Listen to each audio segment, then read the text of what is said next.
50. These are private companies on the cutting edge of technological change. Right now, we've got an interview with the head of the company that's coming in at number 38 on this year's list, Ripple. The company uses blockchain to send money across borders for financial institutions, and it uses the token XRP to do it. Join us now, Brad Garlinghouse, CEO of Ripple. Brad, great to see you. Great to have you on today. Let's start just generally about the crypto arena and what we've seen, because there's an article today, Brad, about, I guess it's hearkening back to the colonial situation, pipeline and ransomware, et cetera. And the thrust is that we just need to ban crypto. And it's set forth, here's all the reasons. I think about everything that you've set up with blockchain and DeFi and how this can really effectively replace a lot of existing systems like Swift or whatever, and it really works well. Do you think that, I mean, what do you make of someone that makes that case, given all the blockchain infrastructure and everything else, not just around Bitcoin, but do you think that this toothpaste ever goes back in the tube like that because you can use it for ransomware? Not sure I've heard the toothpaste analogy before. I'm going to steal that one myself. Look, first of all, thank you for having me. I think the question you're asking is a really important one. And I think it gets to the kind of the core of sometimes just a misunderstanding about how these technologies can be applied in a way that actually is really good for businesses, for citizens, for just the community at large. And so when we talk about, like, should we ban something, let's make sure we understand what we're talking about. The way Ripple uses these technologies, as you introduced, is we can make cross-border payments, which are slow and expensive today. We can make them real-time, very efficient, very low cost, and that's good for the global economy. We can unlock trillions of dollars of kind of trapped capital to make the economy more efficient. And so blockchain technologies can be applied in a lot of really constructive ways. That's reducing friction, whether that be transaction cost, transaction speed. Again, for Ripple, that's around payments. But, you know, I think to say, hey, let's just ban all this, yes, the toothpaste might already be out, and I don't know how you get it back in. The other recent, I guess, data point was China with Bitcoin, and just overall, let's talk regulation, because Ripple is unique in certain ways in that you kind of control the amount of XRP that's out there and decide when it can be issued, and actually the SEC took issue with that, so to speak, in that you might be more like a security than a currency, and that's still pending. So just talk in general about all regulation and how it might affect you and Ripple even differently than it would affect Bitcoin. Well, I think what you're getting at the core really is in the United States, there has been a lack of regulatory clarity. This is something I've been talking about even on CNBC for about 2+ years.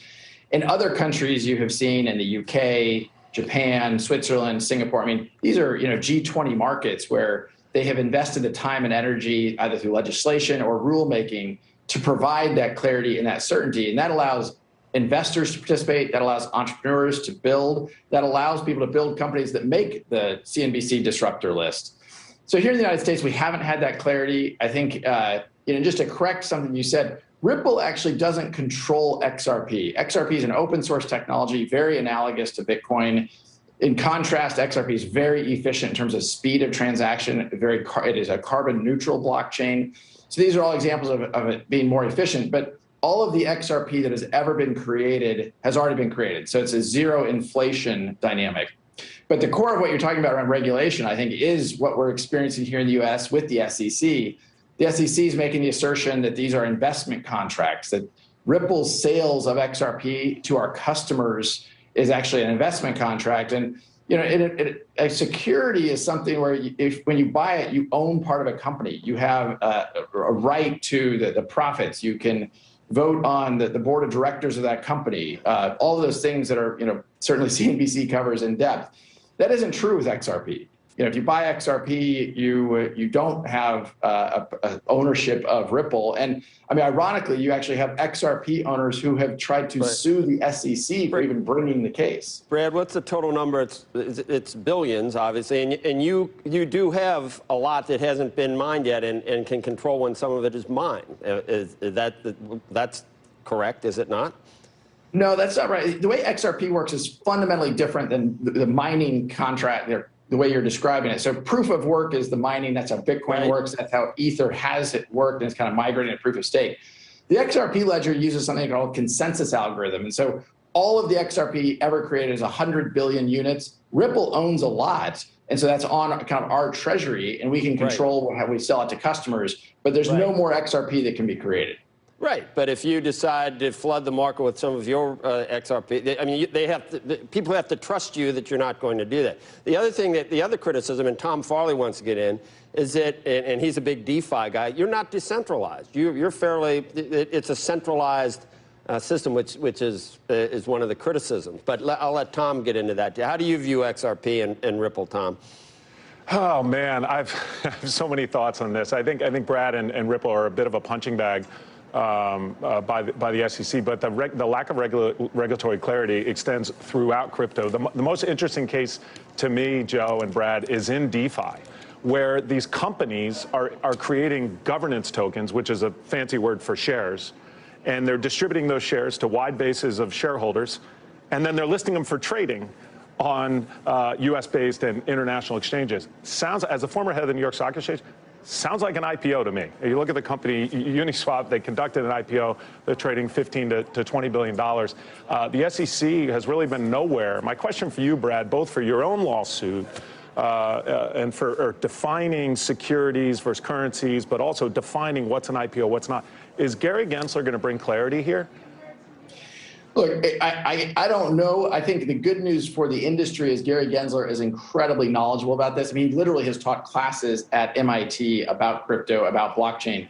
Look, one thing that was said that I want to make sure I correct is Ripple does not control the XRP ledger. We actually only manage about 6 of 150 validators. And so it's not centralized. It's very decentralized. And we've actually had changes made to the XRP ledger that Ripple has opposed. But, you know, Tom, to your point, I think we need that regulatory clarity. I actually happen to agree with you around things like Uniswap. About 2 years ago, I spoke very publicly, I guess it was 3 years ago, I spoke very publicly about the fact that ICOs, these initial coin offerings, sound an awful lot like an IPO. And in fact, I view that as kind of bad for the industry.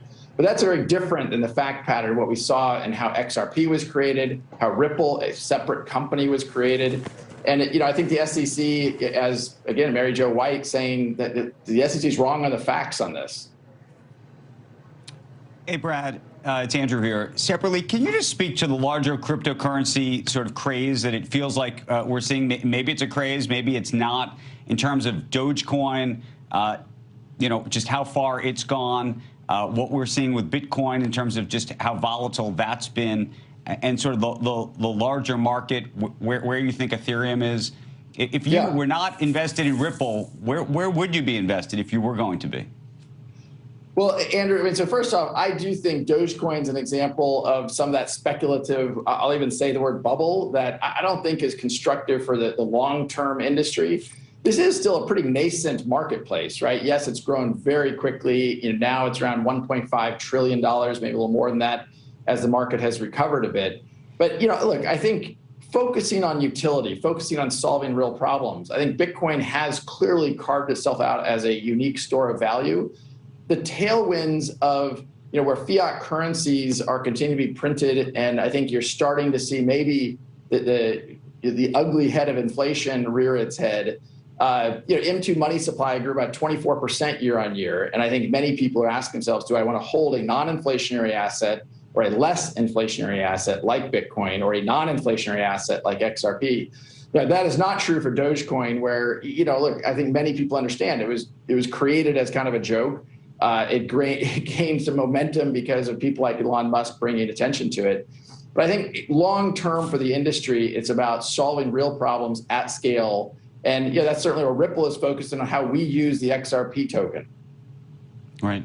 The other question I wanted to ask you was just about energy consumption, because it's become a huge issue. Obviously, Elon Musk raising it as an issue, a little late, in fact. But we're seeing in China, for example, in Inner Mongolia, they seem to be trying to stop mining, for example. I know that Ripple has a much more efficient profile.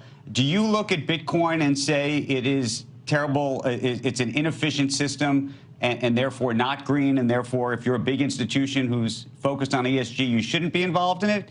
Do you think, or are you in the Jack Dorsey camp that says that something like Bitcoin over time can actually be made green? Look, first of all, Andrew, I'm really glad you're asking this. I mean, it is shocking to me, and I've been saying this, at the World Economic Forum last year, I said on stage, I think people just don't understand the energy consumption dynamics here. The Bitcoin usage of energy last year was equivalent to about 14 million homes in the United States. To offset that, from a carbon production point of view, to offset that, you'd have to plant 95 million acres of forest. That's basically the size of California. So this is a very real issue. I'm glad there's more attention around it because I think by coming together, we can address it. Bill Gates rather famously described a Bitcoin transaction as the least efficient mechanism for a transaction. We can make it more efficient, but it isn't by arguing about, is energy being consumed? Energy is being consumed, a massive amount. And what you're seeing, said in Mongolia, what you're seeing around the world is more and more awareness of that. I think Elon Musk appropriately reacted to the fact, like, look, wait a minute. As someone who probably has done as much to focus and bring attention around climate change and around energy consumption and carbon footprint as anyone on the planet, to have him support Bitcoin, I think was, not surprising that he kind of shifted course. I think Jack Dorsey, as time goes by, will have to, take a look at some of the fact pattern and the trend line and reevaluate himself. So you weren't behind it. All right. I don't know. You took offense. Said you were kind of behind some of the pointing that out with Bitcoin. Yeah. Sure sounds like you might have been behind. You might not be behind it, but you sure piled on. Well, look, I'm looking at the facts. I think there was an accusation made out of the crypto Twitterverse about Ripple is behind all of this, and look, you have Bill Gates speaking out about this. You have Janet Yellen speaking out about this. You have Elon Musk speaking out about this. Like if Ripple could control those people, we probably wouldn't have a lawsuit from the SEC as an example. And so, look, I think it's a real issue. The way we solve real issues is by internalizing them, understanding them, and then addressing them. By throwing FUD and saying, well, Ripple's just behind all this, I think that's not the real world I live in. Okay. All right, Brad. Thank you. I believe you. Thanks. I believe you. Thanks. Coming up later, and thanks for coming on.